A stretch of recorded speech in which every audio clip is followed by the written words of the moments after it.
안녕하세요. 레이전뉴스입니다. 구독과 좋아요 알람 설정은 영상 작에 큰 힘이 됩니다. 자, 오늘 2부 영상 준비했는데요. 다뤄볼 주제는요. 일론 머스크의 최종 병기 2개라는 주제 다뤄보겠습니다. 26년에 터지면 수직 상승한다는 주제 다뤄봅니다.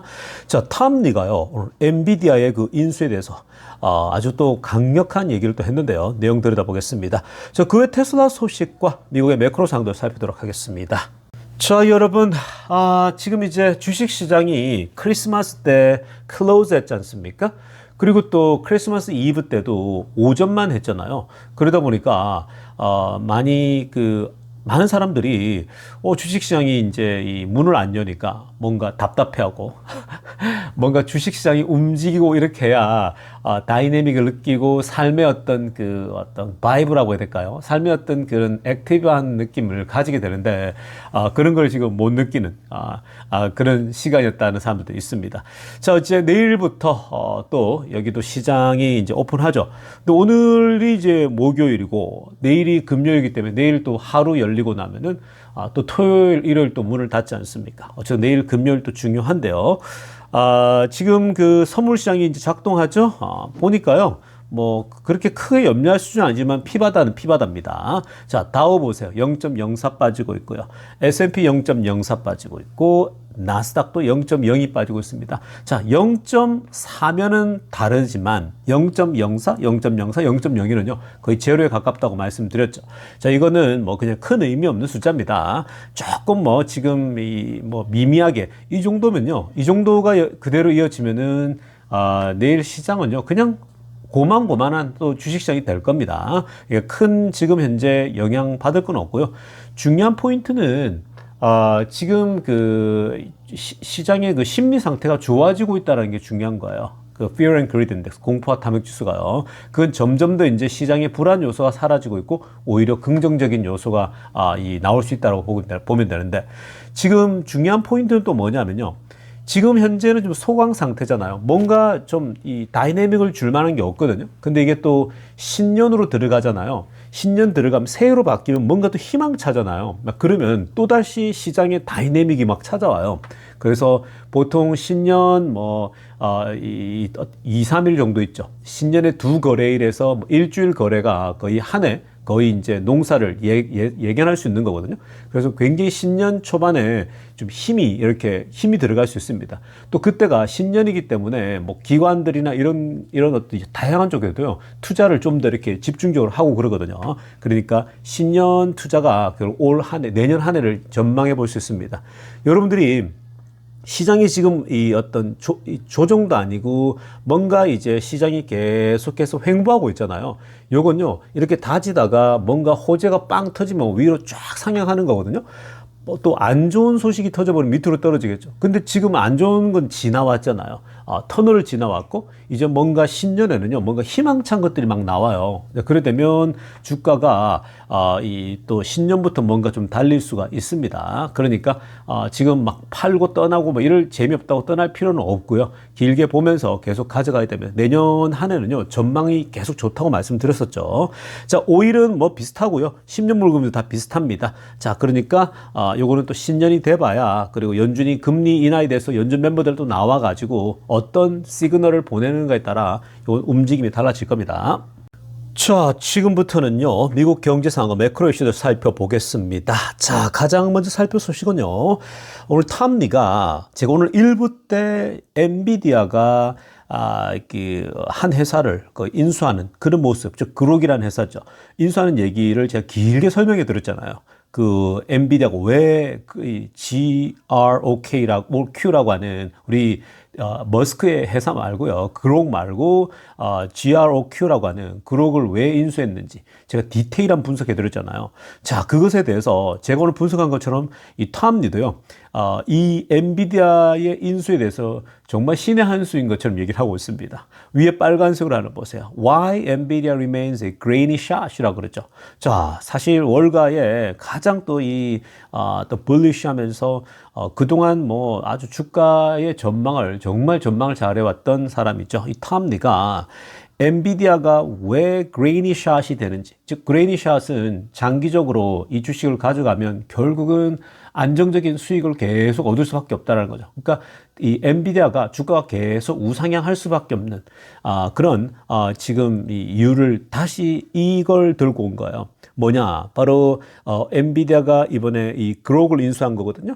자, 근데 그록을 인수할 때 규모가 파란색으로 하려 보세요. 3 times 그록 September valuation입니다. 그러니까 9월달 기준으로 사실 지금 하면 더 올라갈 수 있는 건데 그록이라는 회사의 9월달 밸류에이션 기준으로 3배, 3 times를 지불했다고 합니다. 이거는요, 뭐라고 합니까? This is a strategically nuclear라고 합니다. 그러니까 엔비디아가 이 그록이라는 회사를 3배 이상 지불하고 이 소위 이 사들인 것은 전략적으로 핵폭탄급이다라는 거죠. 이게 여러분 진짜 핵폭탄, 뉴클리어, 핵폭탄급입니다. 이건 제가 말씀드렸지 않았습니까? 지금 엔비디아가 최근에 주춤했던 것 중에 그리고 투자들의 염려를 사고 있는 게 뭐냐면요. 구글의 등장이었거든요. 옛날에 중국의 지크인가요? 뭐 그거 등장했을 때에 주가가 뭐 엄청 출렁거렸잖아요.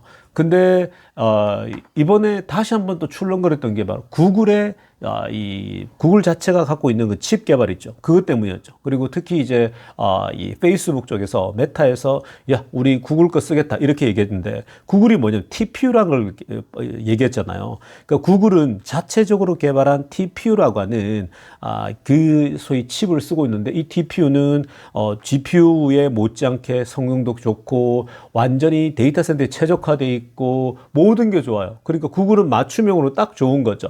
그래서 오히려 범용으로 쓰이는 GPU보다도 이 구글의 TPU가 훨씬 좋다. 그러니까 페이스북도 이걸 쓰겠다 그랬으면 이건 경쟁자가 등장한 거죠. 그러다 보니까 엔비디아가 본인들의 GPU가 워낙 고마진을 유지하고 있는데 근데 경쟁사가 등장하고 있다? 이거는 뭔가 앞으로 계속해서 고마진율을 유지하기 힘들지 않을까? 이런 전망이 나온단 말이에요. 그러다 보니까 엔비디아 주가가 많이 올라갔다가 조정도 왔는데 물론 팔란티어보다는 조정이 적었죠. 자, 그런데요.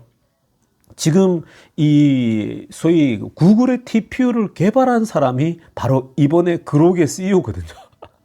GROK의 CEO고. 그러니까 이 구글의 TPU를 개발한 사람 자체를 고용을 해버렸으니까 엔비디아 소속으로 들어왔어요. 그럼 앞으로 당연히 그 TPU보다 더 좋은 걸 개발하겠죠. 근데 사실 이번에 그록이 이 개발한 그 칩이 10배 이상 더 좋다고 지금 알려져 있지 않습니까? 이 GPU보다도요. 그러니까 에너지도 10분의 1밖에 안 된다. 그럼 why not입니까? 그러니까 이걸 벌써 이 작은 기업을 싹이 틀 때 엔비디아의 경쟁사가 될 만한 걸 그냥 쓸어 담아 버린 거죠. 사실 이 기본이 3배 이상 돈을 줬댔잖아요. 많이 줬거든요. 20조 가까이 줬잖아요.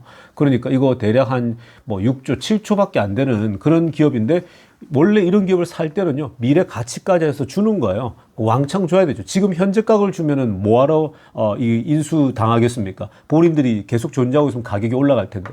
그러니까 차라리 20조 정도 주면 우리가 이걸로 그록 입장에서는 이걸로 다른 데 투자하게 되면 자산을 더 불릴 수 있으니까 사실 좋잖아요. 그러니까 많이 주면 가는 거죠. 또 이 자본주의 사회에서는요, 많이 안 주면 못 가요. 당연히 많이 줘야지 인수가 되는 거죠. 그러니까 엔비디아가 또 엔비디아는 또 현금 넘치잖아요. 그러니까 3배 이상 주고, 3배만 주고 사더라도 이거는 3배 이상 가치가 있는 거죠.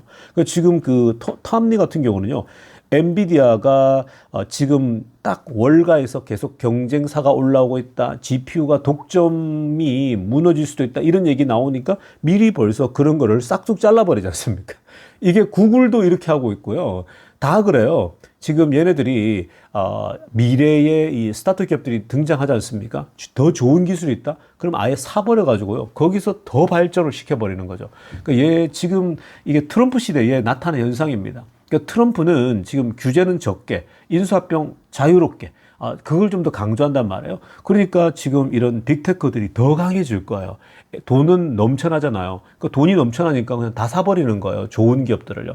이렇게 되면요. 이걸 이제 어떤 그 반대파들은 야 이거 정말 미국 안에서 좋은 기업이 잉태되는데 이거 다 막는 거 아니야? 이런 염려할 수 있겠지만요.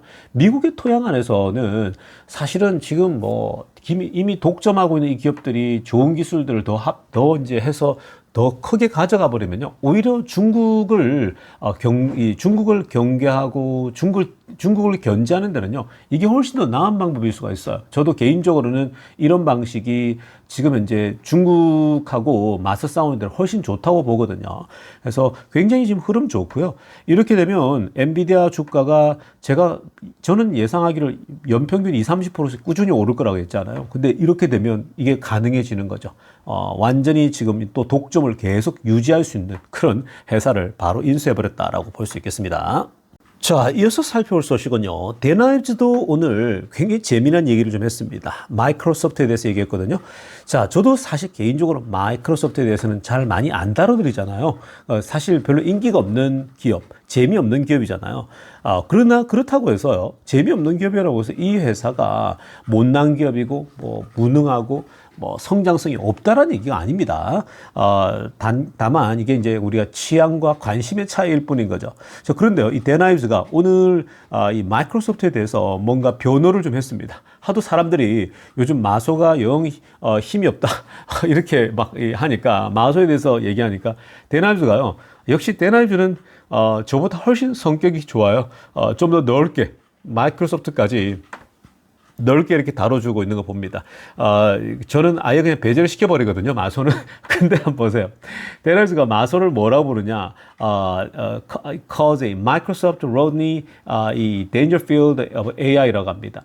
자, 그러니까 데나이브즈가 마이크로소프트를 뭐라고 불렀냐면 AI계의 로드니 데인저필드라고 얘기를 합니다. 이건 뭐냐면요, 그 옛날에 미국에 코미디언이 있었거든요, 로드니 데인저필드라고. 근데 이 사람이 어떤 코미디를 했냐면은 자학 개그 이런 걸 했거든요. 그러니까 자기 자신을 좀 낮추면서 웃기는 뭐 그런 스타일이란 말이에요.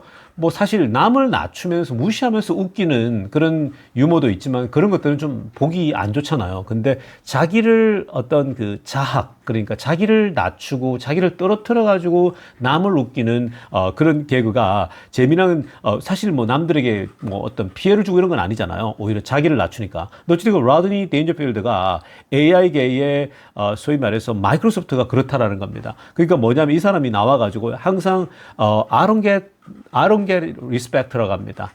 뭐 항상 나는 리스펙트를 받지 못하는 사람이다, 뭐 이렇게 얘기를 하거든요. 근데 보세요, 지금 investors are giving it no respect라고 합니다. 그러니까 투자자들이 이 그 마이크로소프트에 대해서 리스펙트를 안 준다라는 거예요. 그러니까 쳐다보지도 않는다라는 거예요. 그러니까 이게 제가 반응하고 있는 게 정상적인 거예요, 사실. 그러니까 저는 여러분들에게 마소사라고 하지 않잖아요. 좋은 기업인 거 맞는데 제가 여러분들에게 추천하지 않잖아요. 근데 지금 투자자들이 다 똑같아요. 마이크로소프트에 대해서 giving it no respect라는 거예요. 그러니까 AI계의 로드니 데인저필드라고 합니다. 이 데나이브즈가 기업들마다 이름 붙인 게 있거든요. 사실 우리 그 데나이브즈가 가장 그 최근에 그 열심히 달렸던 기업 중에 하나가 바로 엔비디아잖아요. 앞에서도 엔비디아 살폈지만 엔비디아에 대해서는요, 뭐라고 했냐면 그 젠슨왕에 대해서 이름을 붙였어요. Godfather of AI라고 했어요. 그러니까 AI계의 대부다. 뭐 사실 맞았죠. 뭐 지난 몇 년 사이에 엔비디아가 완전 AI의 대부였죠. 그리고 또 우리 팔란티어에 대해서는 메시 of AI라고 했습니다. AI계의 메시다라는 거, 현란한 드리블로 쫙 이 적진을 파들어가는. 그러니까 우리 그 팔란티어가 그렇잖아요. 그 다른 회사들이 하지 못하는 AI를 가지고 소프트웨어를 만들었어요. 본인들 것만의 애플리케이션을 만들어 가지고 각 회사마다, 그리고 또 국방부나 이런 군대에 적용해서 생산력을 끌어올리는 거잖아요. 지금 뭐 우리나라 기업들도 참여하고 있고 하니까 굉장히 이 신선한 그 메시처럼 현란한 드리블을 보이고 있는 거죠. 그런 식으로 이름을 잘 붙인단 말이에요. 근데 마소에 대해서는 로드니 데인저필드다. 야, 사람들이 나를 존중을 안 해, 뭐 이렇게 얘기하고 있습니다. 그러니까 되게 재밌는 사람이 능력자인데도 불구하고 사람들의 존중을 못 받고 있다면서 하는 건데, 이 마소가 그렇다라는 거죠. 그러니까 마소에게 투자자들이 no respect를 하고 있다는 겁니다. 그건 여러 가지 이유가 있죠. 마소가 좋은 기업인데 이게 좀 매력이 좀 떨어져요. 재미가 없고, 왜냐하면 상승해도 0.5, 0.4 계속 이러니까 안정적이긴 한데 매력이 없죠. 여러분, 안정적인 주식을 가장 좋아하는 사람이 누굽니까? 워렌 버핏이거든요. 근데도 불구하고 워렌 버핏은 마소에 투자 안 하잖아요. 오히려 애플에 투자하죠. 그러니까 애플이 훨씬 더 다이내믹하거든요. 그리고 이제 이번엔 구글에 넣었잖아요. 그러니까 사실 차라리 애플도 그리고 마소 살 바에는 애플 사는 거고요. 마소 살 바에는 또 구글 사는 게 훨씬 나은 거예요. 지금은 오히려 이 셋 중에는 이 세 개는 오랫동안 오래 살아남은 기업들이잖아요. 뭐 애플, 그리고 마이크로소프트, 그리고 이 구글이라고 했을 때 구글이 지금은 훨씬 더 낫죠. 그러니까 지금 여기서 투자들이 no respect를 준다는데 뭐 그럴 만하다 한 거죠, 당연히. 아무튼 데나이브즈는 그럼에도 불구하고 좋은 기업이니까 투자할 사람들 투자라는 거예요. 뭐 여러 가지로 포트폴리오 구성할 사람요. 그건 저는 동의합니다. 자, 지금부터는요, 테슬라 소식 집중적으로 들여다보겠습니다. 자, 가장 먼저 살펴 소식은요, 오늘도 정말 굉장히 중요한 얘기들이 막 흘러나왔거든요. 자, 여러분, 우리가 지금까지는 자율주행, 로보택시에 대한 얘기를 제가 뭐 집중적으로 다루잖아요. 사실 지금 너무 중요한 우리 시점에 있거든요. 테슬라가 로보택시로 이제 확장하게 되면 어마어마해질 텐데, 자, 오늘요, 이 로봇에 대해서도 사람들이 생각보다 너무 모르고 있다라면서 오늘 굉장히 긴 내용들이 많이 나왔는데, 대화하고 논의들이요. 여기 보시죠. 애담이라는 친구가 또 로봇 관련해서 워낙 또 관심 많은 친구들이 지금 로봇 전문가들이 빨간색으로 하나 보세요. Things are going to get very wild very fast 라고 합니다. 자, 지금 앞으로 뭐 정말 엄청난 시대가 올 거다라는 거죠. 2026년도가 is going to be the inflection point for robotics라고 합니다. 2026년도가 바로 이 로보틱스의 변곡점이 될 거다. 거의 터닝 포인트가 된다는 거예요. 그러니까 2026년도가 내년이잖아요, 여러분. 지금 이제 며칠 안 남았습니다. 26년도가요. 내년이 되면 여러분들이 한 살 더 먹어서 서글프다. 내가 늙어간다. 이 생각하지 마시고요. 또 중요한 건 뭐냐면은 지금 내년이면 로보트의 이 지금 인플렉션 포인트가 온다라는 거예요. 이 로봇 시대가 소위 말해서 이제 폭발하는 시점, 임계점이 온다는 얘기거든요. 이건 지금 여러분 완전히 터닝 포인트가 되는 게 내년이 됩니다. 자, 근데 사람들이 지금은 이것에 대해서 생각보다 많이 인식을 못 하고 있거든요.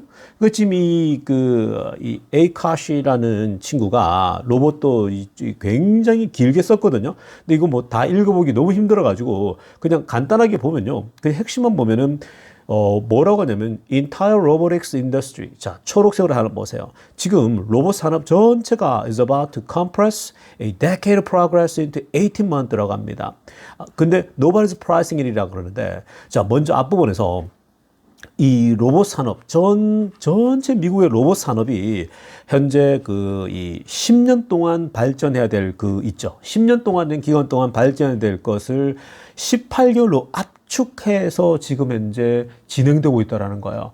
보통 로봇 산업이 과거 같았으면 10년 동안 느리게 슬로우하게 계속 진행돼야 될 게 이게 말이죠. 무려 18개월 동안 압축적으로 진행되는 그런 모습이 나타나고 있다는 거죠. 이게 기술이라는 게요. 원래 그런 거예요. 여러분, 기술이라는 게 제가 테슬라도 기술을 계속 보고 있고 또 제가 이 미국의 빅테크들의 기술 발전을 보면요. 기술 발전이 천천히 이렇게 뭐랄까요. 이 어떤 비례하면서 올라가는 게 아니에요.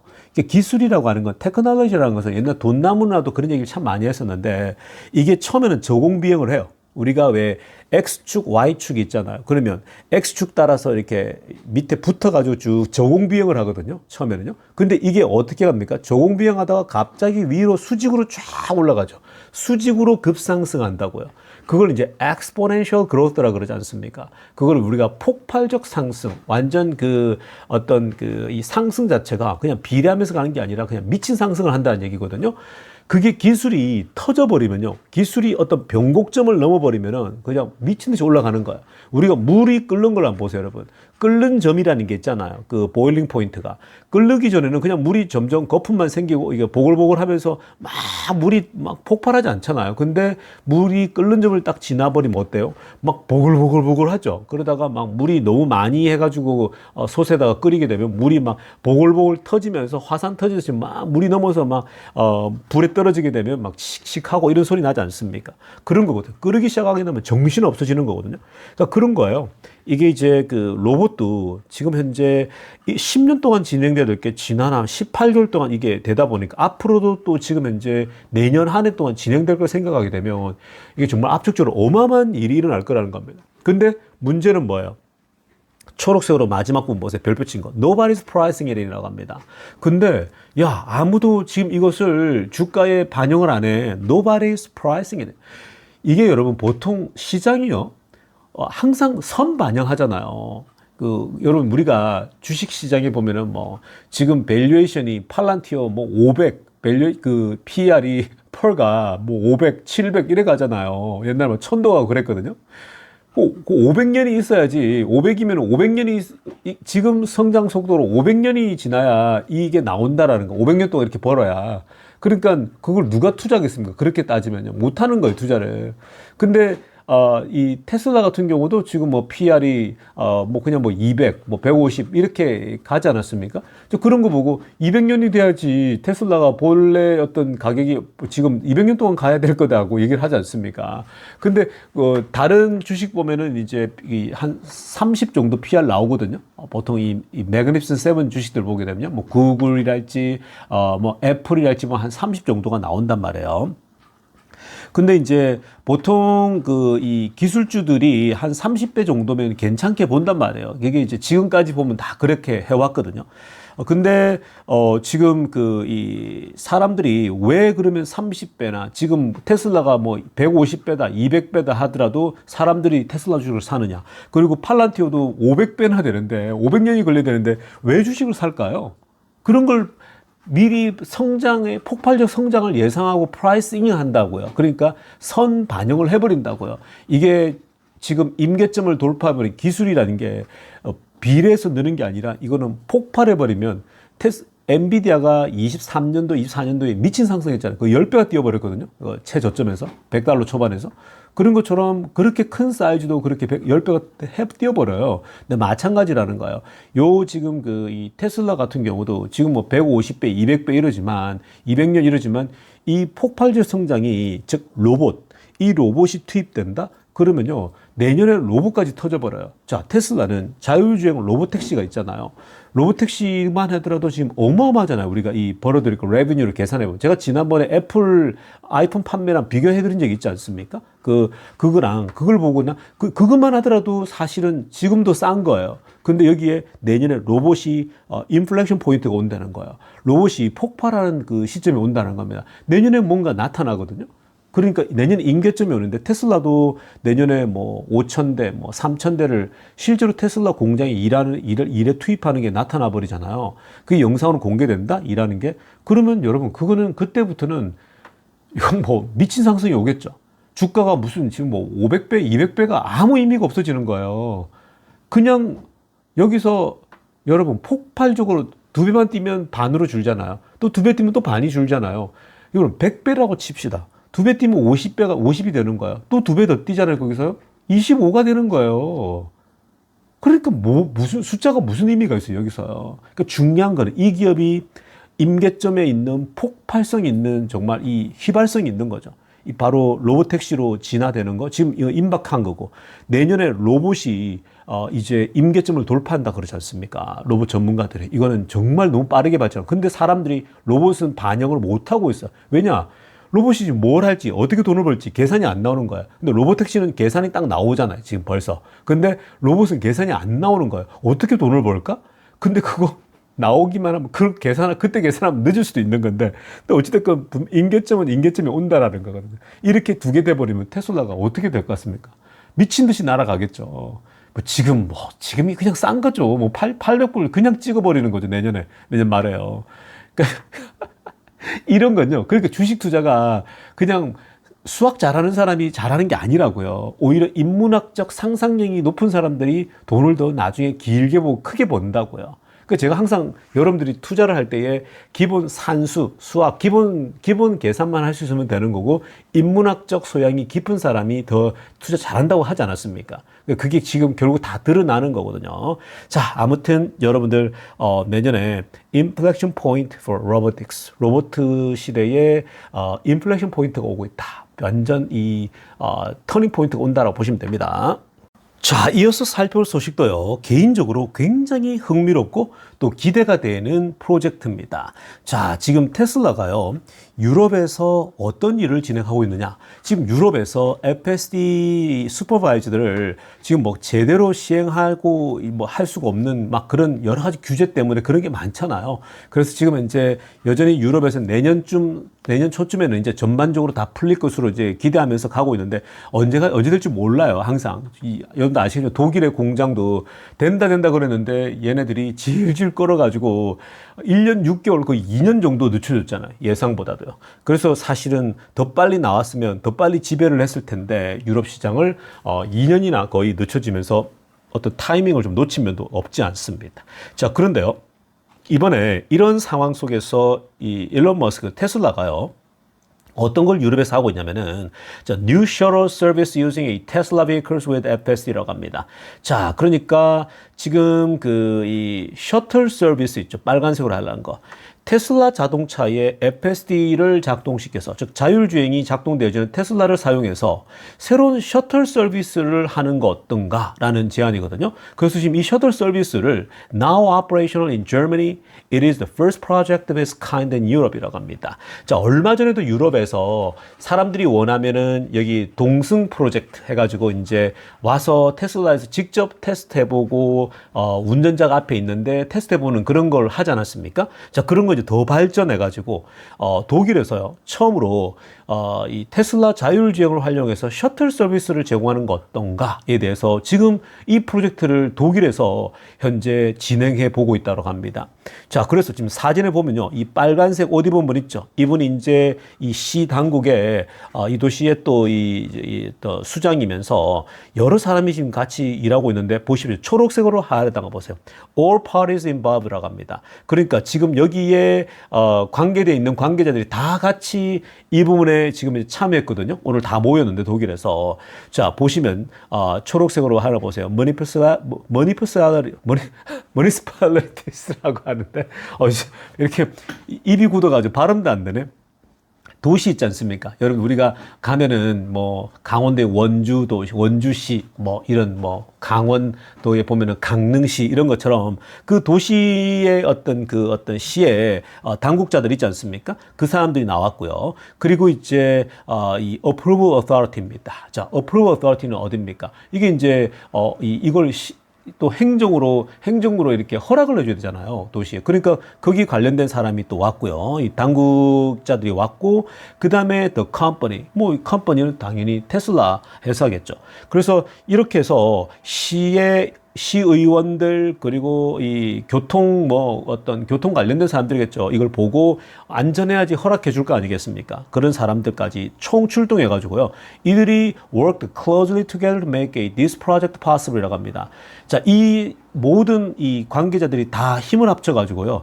이 프로젝트를 가능하게 하기 위해서 지금 열심히 함께 힘을 모으고 있다라고 얘기를 합니다. 이 얘기를 누가 했느냐? Ministry for Economic Affairs Transport of a German State. 자, 지금 독일의 이 Rhineland 팔레티네이시라고 하는 주에 이 바로 교통 경제 이 장관입니다. 그 부서의 최고 수장이 와가지고 지금 이 프로젝트를 한다라는 겁니다. 그러니까 뭐 독일의 이 라인랜드 팔레티네이트라고 하는 주가 있는데 예를 들면 뭐 한국의 강원도다. 그 강원도라고 하는 우리 도잖아요. 스테이트잖아요. 그 강원도의 전체 이 경제 그리고 교통 이 장관이라고 국장이라고 보면 되는 거거든요. 대표인데 그 사람이 직접 얘기한 거예요. 그러니까 그 사람은 뭘 책임지겠습니까?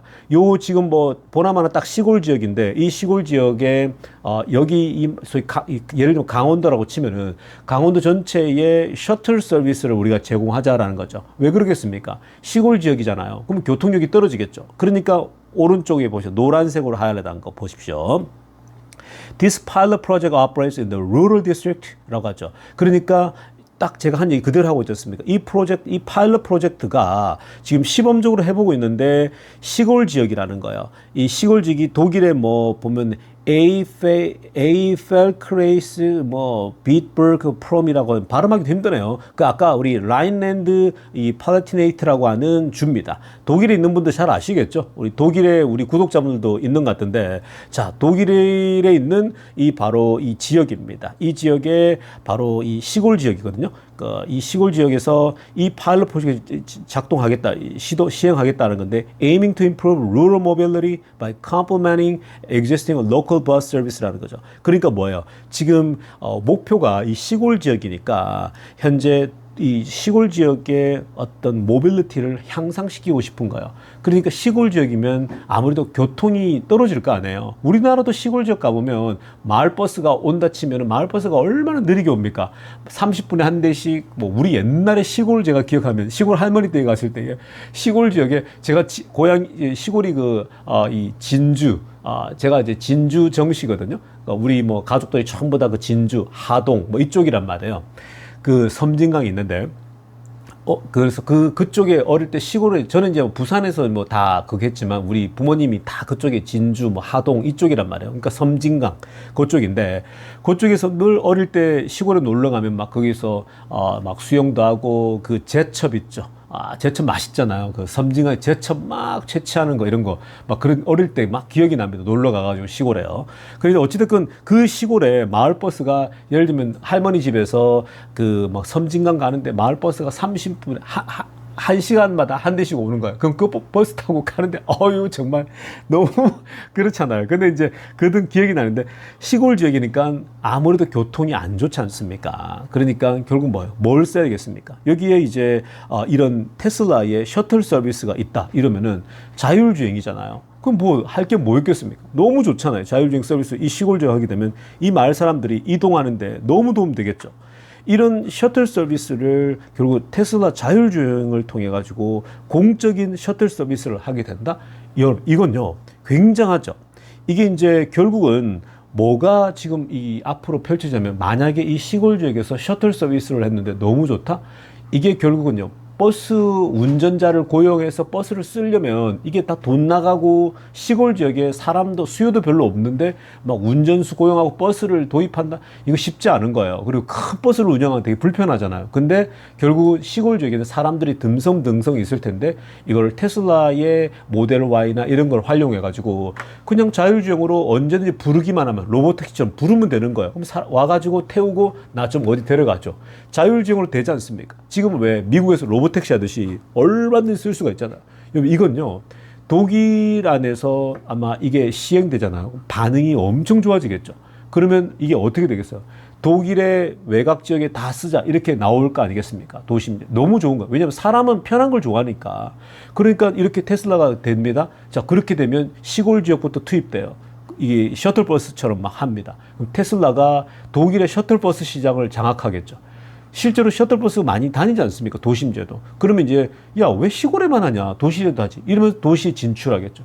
이런 식으로 시골 지역부터 하게 되면 이런 독일 당국이 테슬라를 경계할 수 있잖아요. 막 견제한다고 2년 동안 전기차 그것도 못 하겠는데, 공장 세우는 것도 이게 서서히 오픈되겠죠. 그러면 독일 시장에 진입하는 거예요. 셔틀버스부터 하면서 점점 돼서 도심 지역에도 이제 로봇택시를 운영하게 된다? 그럼 뭐예요? 그럼 뭐 이미 이 시골 지역에서 허락 다 받은 거기 때문에 검증이 된 거잖아요. 사고율도 없고요.